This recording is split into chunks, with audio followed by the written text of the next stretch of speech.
think I have this ready now. So, how many of you have you guys heard of Theseus? He's the one that battles the Minotaur. Ring a bell? A little bit? Okay. This is his story. Now, I put those 6 questions up there, so you'll answer the 6 questions, and then there's also an exit slip for today based on the reading. I really want you to kind of focus on with these first, I think we're going to read 2 or 3 stories about just before we dive into the Odyssey. I want you to focus on what the Greeks, what traits they seem to value in these people that they ended up considering heroes. So what is it that Theseus has? What is it that Hercules has? What is it that Perseus has? All right, as we read these stories. Young Theseus had a secret. He lived with his mother in a little hut on a wild, sea-battered part of the coast called Troezen. For all his poor house and worn-out clothes, he was very proud, for he had a secret. He knew that he was the son of a king. His mother had told him the story one night when their day's catch of fish had been very bad and they were hungry. A king truly, she said, and one day you will know his name. Well, but mother, then why are you not a queen and I a prince? Why don't we live in a palace instead of a hovel? Oh, politics, my son, she said sadly. All politics. You're too young to understand, but your father has a cousin, a very powerful lord with 50 sons. They are waiting for your father to die so that they can divide the kingdom. If they knew he had a son of his own to inherit it, they would kill the son immediately. So there's your number 1. Readers discover Theseus' father is a king. So why is he not living in better conditions? Yeah, because his father is not, although he has the title of king, who's really ruling Athens? His brother, right? The one that has the 50 sons. So, of course, if they found out that there's an heir to the throne, they would kill him and take away that chance. They want the kingdom for themselves. So then Theseus says, when can I go to him? When can I go there and help my father? When you're grown, when you know how to fight your enemies. This was Theseus' secret, and he needed a secret to keep him warm in those long, cold, hard years. Number 2, one of his worst troubles was his size. His being small for his age bothered him terribly, for how could he become a great fighter and help his father against terrible enemies if he couldn't even hold his own against the village boys? He exercised constantly by running up and down the cliffs, swimming in the roughest seas, lifting logs and rocks, bending young trees, and indeed, he grew much stronger. But he was still very dissatisfied with himself. All right, that's number 2, his size. A voice from the sea. So put your imagination caps on because this is going to involve an animal talking to Theseus. So once again, mythology is very fantastic in the sense that anything is fair. One day, when he had been beaten in a fight with a larger boy, he felt so gloomy that he went down to the beach and lay on the sand watching the waves, hoping that a big one would come along and cover him. I will not live this way, he cried to the wind. I will not be small and weak and poor. I will be a king, a warrior, or I will not be at all. And then it seemed that the sound of the waves turned to a deep-voiced lullaby, and Theseus fell asleep. Well, not quite asleep, perhaps, because he was watching a great white seagull smashing clams open by dropping them on the rocks below. Then the bird swooped down and stood near Theseus's head, looking at him, and he spoke. I can crack clams open because they are heavy. Can I do this with shrimps or scallops? No, they're too light. Do you know the answer to my riddle? Is it a riddle? A very important one. The answer is this. Do not fear your enemy's size, but use it against him. Then his strength will become yours. When you've tried this secret, come back and I'll tell you a better one. So the first thing the seagull tells us is basically gives him advice on how to beat whoever he's up against. He's going to tell him something else important as well. Theseus sat up, rubbing his eyes. Was it a dream? Had the gull been there, speaking to him? Could it be? Well, what did it all mean? Theseus thought and thought, and then he leaped to his feet and raced down the beach up the cliff to the village where he had found the boy who had just beaten him, and Theseus slapped him across the face. When the boy, who was almost as big as a man, lunged toward him, swinging his big fist, Theseus caught the fist and pulled in the same direction. The boy, swung off balance by his own power, went spinning off his feet and landed head first. So do you guys understand what he did? So when the kid was going to punch him, what did Theseus do?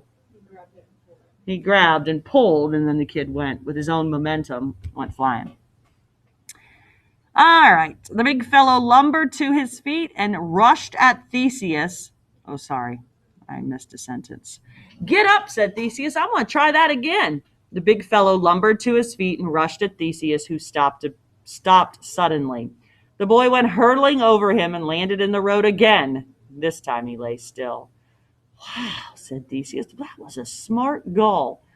One by one, Theseus challenged the largest boys of the village, and by being swift and sure and using their own strength against them, he defeated them all. Then he returned to the beach and lay on the sand, watching the waves and listening as the crashing became a lullaby. Once again, his eyes closed, then opened. The great white seagull was pacing the sand near him. Thank you, said Theseus. Oh, don't thank me, said the gull. Thank your father. I'm but his messenger. My father, the king? Well, king indeed, but not the king that your mother thinks. Well, that's strange, right? How in the world does the mom not know who the father of her child is? Well, what do you mean? Well, listen, your father rules no paltry stretch of earth. His domain is as vast as all the seas and all that is beneath them and all that the seas claim. He is the earth shaker, Poseidon. Poseidon? My father? You are his son. Well, why does my mother not know? How can this be? Well, you must understand, boy, that the gods sometimes fall in love with beautiful maidens of the earth, but they cannot appear to the maidens in their own forms. The gods are too large, too bright, too terrifying, so they must disguise themselves. Now, when Poseidon fell in love with your mother, she had just been secretly married to Aegeus, king of Athens. Poseidon disguised himself as her new husband, and you are his son. One of many, very many, but he seems to have taken a special fancy to you, and he plans great and terrible things for you if you have the courage. Oh, I have the courage, said Theseus. Let me know his will. Tomorrow, said the seagull, you will receive an unexpected gift. Then you must bid farewell to your mother and go to Athens to visit Aegeus. Do not go by sea. You must take the dangerous overland route, and your adventures will begin. The waves made a great crashing music. The wind crooned. A blackness crossed the boy's mind. When he opened his eyes, the gull was gone, and the sun was dipping into the sea. Undoubtedly a dream, he said to himself, but the last dream worked. Perhaps this one will too. The next morning there was a great excitement in the village. A huge stone had appeared in the middle of the road. In this stone was stuck a sword halfway up to its hilt, and a messenger had come from the oracle, which is the place where gods were consulted for answers to questions, so it's a place, at Delphi, saying that whoever pulled the sword from the stone was a king's son and must go to his father. When Theseus heard this, he embraced his mother and said, Farewell. Where are you going, my son? To Athens. This is the time we've been waiting for. I shall take the sword from the stone and be on my way. But son, it's sunk so deeply. Do you think you can? Look, the strongest men cannot budge it. There's the smith trying. There's the captain of the guard. And look at that giant herdsman trying. You see how he pulls and grunts? Oh, son, I fear the time is not yet. Pardon me, said Theseus, moving through the crowd. Let me through, please. I should like a turn. When the villagers heard the short, fragile-looking youth say these words, they exploded in laughter. Delighted to amuse you, said Theseus. Now watch this. Theseus grasped the sword by the hilt and drew it from the stone as easily as though he were drawing it from a scabbard. He bowed to the crowd and stuck the sword in his belt. The villagers were too stunned to say anything. They moved apart as he approached, making room for him to pass. He smiled, embraced his mother again, and set out on the long road to Athens. All right, so what else did Theseus find out from the seagull for number 3? Good. All right, so then the next question, you're going to kind of evaluate who each of these beings are and decide which one you think would be the hardest to tackle. The overland road from Trojan to Athens was the most dangerous in the world. It was infested not only by bandits, but also giants, ogres, and sorcerers who lay in wait for travelers and killed them for their money or their weapons or just for sport. Those who had to make the trip usually went by boat, preferring the risk of shipwreck and pirates to the terrible mountain brigands. If the trip overland had to be made, travelers banded together, went heavily armed, and kept watch as though on a military march. Theseus knew all of this, but he did not give it a second thought. He was too happy to be on his way, leaving his poky little village and his ordinary life. He was off to the great world and adventure. He welcomed the dangers that lay in wait. The more, the better, he thought. Where there's danger, there's glory. Why, I shall be disappointed if I'm not attacked. He was not to be disappointed. He'd not gone far when he met a huge man in a bearskin carrying an enormous brass club. This was Coronides, the cudgeler, terror of travelers. He reached out a hairy hand, seized Theseus by the throat, and lifted his club, which glittered in the hot sunlight. "Pardon me," said Theseus, "what are you planning to do?" "Bash in your head." "Why?" "That's what I do." "What's a beautiful club you have there, sir," said Theseus. "It's so bright and shiny, you know. It'd be a positive honor to have my head bashed in with a weapon like this." "It's pure brass," growled the bandit. But is it really brass? It might be gilded wood, you know. A brass club would be too heavy to lift." "Not too heavy for me," said the bandit, "and it's pure brass. Look." He held out his club, which Theseus accepted, smiling. Swinging it in a mighty arc, he cracked the bandit's head as if it were an egg. Nice balance to this," said Theseus. "I think I'll keep it." He shouldered the club and walked off. So how did he defeat Coronides, the first guy in his path? Yep, he outsmarted him, right? Tricked him into handing over his club, and then Theseus used Coronides' club on Coronides. The road ran along the edge of the cliff above the burning blue sea. He turned a bend in the road and saw a man sitting on a rock. The man held a great battle axe in his hand. He was so large that the axe seemed more like a hatchet. "Stop," said the man. "Good day," said Theseus. "Now listen, stranger. Everyone who passes this way washes my feet. That's the toll. Any questions?" "One. Suppose I don't." "Well, then I'll simply cut off your head," said the man. "Unless you think that little twig you're carrying will stop this axe." "Oh, I was just asking," said Theseus. "I'll be glad to wash your feet, sir. Personal hygiene's very important, especially on the road." "What?" "Said I'll do it." So Theseus knelt at the man's feet and undid his sandals, thinking hard. He knew who this man was. He had heard tales of him. This was Sciron, who was notorious for keeping a pet turtle that was as large for a turtle as Sciron was for a man and was trained to eat human flesh. This giant turtle swam about at the foot of the cliff, waiting for Sciron to kick victims over. Theseus glanced swiftly down the cliffside. Sure enough, he saw the great blunt head of the turtle lifted out of the water, waiting. Theseus took Sciron's huge foot in his hand, holding it by the ankle. As he did so, the giant launched a mighty kick. Theseus was ready. When the giant kicked, Theseus pulled, dodging swiftly out of the way as the enormous body hurtled over him, over and down, splashing the water cliff high as it hit.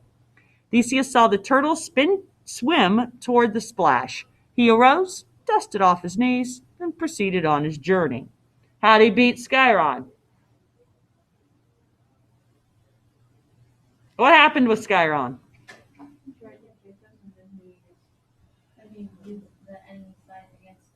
Yeah, so if he was sitting, right, and Theseus is here washing on Sciron's feet, and then there's a cliff. So as Sciron started to kick, Theseus just pulled his leg, got out of the way, and once again, his momentum took him, and then he was fed to his own turtle. The road dipped now, so there's two of them down, two more to go. The road dipped now, running past a grove of pine trees. Stop! He stopped. There was another huge brute of a man facing him. First, Theseus thought that Sciron had climbed back up the cliff somehow, but then he realized that this must be Sciron's brother, of whom he had also heard. This fellow was called Piediacamptes, which means pine bender. He was big enough and strong enough to press pine trees to the ground. It was his habit to bend a tree just as a passerby approached and then asked the newcomer to hold it. So then what do you think he did? If he took a tree and just kind of bent it down and said, here, you hold this, what do you think Piediacamptes is going to do then? No. Let it go so that the people go flying. Because he's not pulling the tree down, he's just bending the tree, right? So I think pine trees are pretty soft wood, so they're able more so to do that. The traveler, afraid not to oblige, would grasp the top of the tree. Then Piediacamptes, with a great jeering laugh, would raise his hold. The pine tree would spring mightily to its full height, flinging the victim high in the air, so high that the life was dashed out of him when he hit the ground. Then the bandit would search his pockets, chuckling all the while. He was a great joker. Now he said to Theseus, wait, friend, I want you to do me a favor. He reached for a pine tree and bent it slowly to earth like an enormous bow. Just hold this for a moment like a good fellow, will you? Oh, certainly, said Theseus. Theseus grasped the tree, set his feet, clenched his teeth, let his mind go dark, and all his strength flow downward through his legs into the earth, anchoring him to the earth like a rock. Piediacamptes let go, expecting to see Theseus fly into the air. But nothing happened. The pine stayed bent. The lad was holding it, legs rigid, arms trembling. The giant could not believe his eyes. He thought he must have broken the pine while bending it, so he leaned his head closer to see. And then Theseus let go. The tree snapped up, catching the giant under the chin, knocking him unconscious. Theseus then bent the tree again, swiftly tied or bound the giant's wrist to it. So that's over here. He's tied his wrist to this tree while it's bent down. Then he took a tree over here, tied Piediacamptes' legs to that, and then he let both trees go. And what ends up happening? They sprang apart. Half of Piediacamptes hung from one tree, half hung from the other. Vultures screamed with joy and fed on both parts impartially. Theseus wiped the pine tar from his hands and continued on his way. Now it was nightfall, and he was very weary. He came to an inn where light was coming from the window, smoke from the chimney. But it was not a cozy sight. The front yard was littered with skulls and other bones. They don't do much to attract guests, thought Theseus. Well, I'm tired. It's been a gruesome day. I'd just as soon go to bed now without any more fighting. On the other hand, if an adventure comes my way, I must not avoid it. Let's see what this bone collector looks like. So he strode to the door and pounded on it, crying, Landlord! Landlord, ho! The door flew open. In it was framed a greasy-looking giant resembling Sciron in the pine bender, but older, filthier, with long, tangled gray hair and a blood-stained gray beard. He had great, meaty hands like grappling hooks. Do you have a bed for the night? Said Theseus. A bed? That I have. Come with me. He led Theseus to a room where a bed stood, an enormous, ugly piece of furniture, hung with leather straps and chains and shackles. What are all those bolts and bindings for? Said Theseus. Oh, just to keep you in bed until you've had your proper rest. Well, why should I wish to leave the bed? Everyone else seems to. You see, this is a special bed. It's exactly 6 feet long from head to foot, and I am a very neat, orderly person. I like things to fit. Now, if the guest is too short for the bed, we attach those chains to his ankles and stretch him. Simple. And if he's too long, said Theseus, oh, well, then we just lop off his legs to the proper length. I see. Oh, don't worry about that part of it. You look like a stretch job to me. Go ahead, lie down. And if I do, then you'll attach chains to my ankles and stretch me, if I understand you correctly. You understand me fine. Lie down. Well, all this stretching sounds uncomfortable. You came here. Nobody invited you. Now you've got to take the bad with the good. Oh, yes, of course, said Theseus. I suppose if I decided not to take advantage of your hospitality, I suppose you'd make me lie down, wouldn't you? No, sure, no problem. Well, how? Show me. The innkeeper, whose name was Procrustes, reached out a great hand, put it on Theseus's chest, and pushed him toward the bed. Theseus took his wrist, and as the big man pushed, he pulled in the swift shoulder-turning downward snap he had taught himself. Procrustes flew over his shoulder and landed on the bed. Theseus bolted him fast, took up an axe, and chopped off his legs as they dangled over the footboards. Then, because he did not wish the fellow to suffer, chopped off his head too. Oh, gosh. As you have done by travelers, so are you done by, said Theseus. You've made your bed, old man. Now lie on it. He put down the axe, picked up his club, and resumed his journey, deciding to sleep in the open because he found the inn unpleasant. All right, so there's number 4. Which of those 4 beings do you think would be the most most difficult to defeat? Everyone's answer might be different. Well, not everyone's, but because there's only 4 to choose from, right?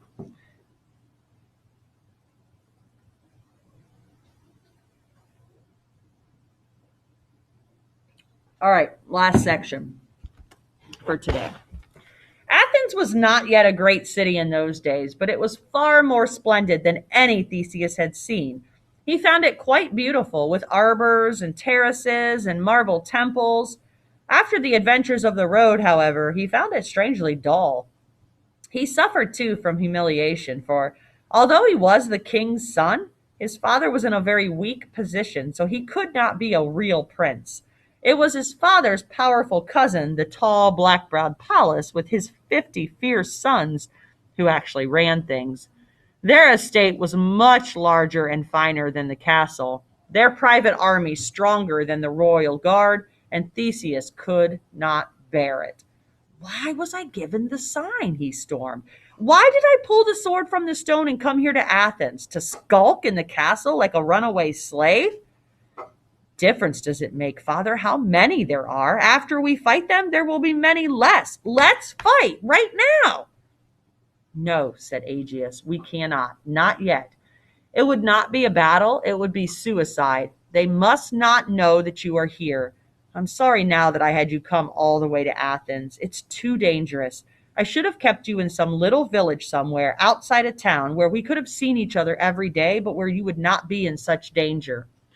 Well, if I'm no use here, then let me go to Crete, cried Theseus. If I can't fight our enemies at home, let me try my hand abroad. Crete? Oh, my dear boy, no, no. And the old man fell to lamenting, mourning, crying, for it was in these days that Athens, defeated in a war with Crete, was forced by King Minos to pay a terrible tribute. He demanded that each year the Athenians send him 7 of their most beautiful maidens or girls and 7 of their strongest young men. These were taken to the labyrinth and offered to the monster who lived there, the dread Minotaur, half man and half bull, son of Pasiphae and the bull that she had fallen in love with. Year after year they were taken from their parents, these 7 maidens and 7 youths, and were never heard of again. So Crete and Athens were in a war, right? And Aegeus, Theseus' so-called father, is the king of Athens. Well, Athens lost the war. So instead of King Minos of Crete taking over Athens, right, he just said, hey, you know what? You can keep your country, but you have to send us 14 kids each year. And they basically just become food for the Minotaur. So that's kind of the deal they made up. They can remain their own country under their own control if they send 7 girls and 7 boys every year for this tribute. Okay. None of them have ever returned. They are all just dead as soon as they get on the ship, basically. Theseus offered to go himself as one of the 7 young men and take his chances with the monster. He kept hammering at his father, kept producing so many arguments, was so electric with impatience and rage that finally his father consented. and the name Theseus was entered among those who were to be selected for tribute. The night before he left, he embraced King Aegeus and said, "Be of good heart, dear sire. I traveled a road that was supposed to be fatal before and came out alive. I met quite a few unpleasant characters on my journey and had a few anxious moments, but I learned from them that the best weapon you can give an enemy is your own fear. So, who can tell? I may emerge victorious from the labyrinth and lead my companions home safely. Then I will be known to the people of Athens and will be able to rouse them against your tyrant cousins and make you a real king." "May the gods protect you, son," said Aegeus.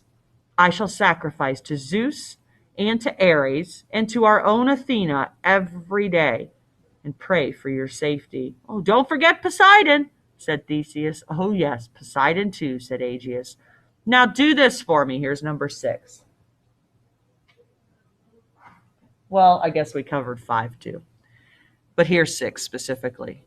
"Now do this for me, son. Each day I shall climb the hill of the temple and from there watch over the sea, watching for your ship to return.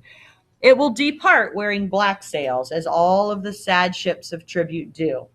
But if you should overcome the Minotaur, please, I pray you, raise a white sail.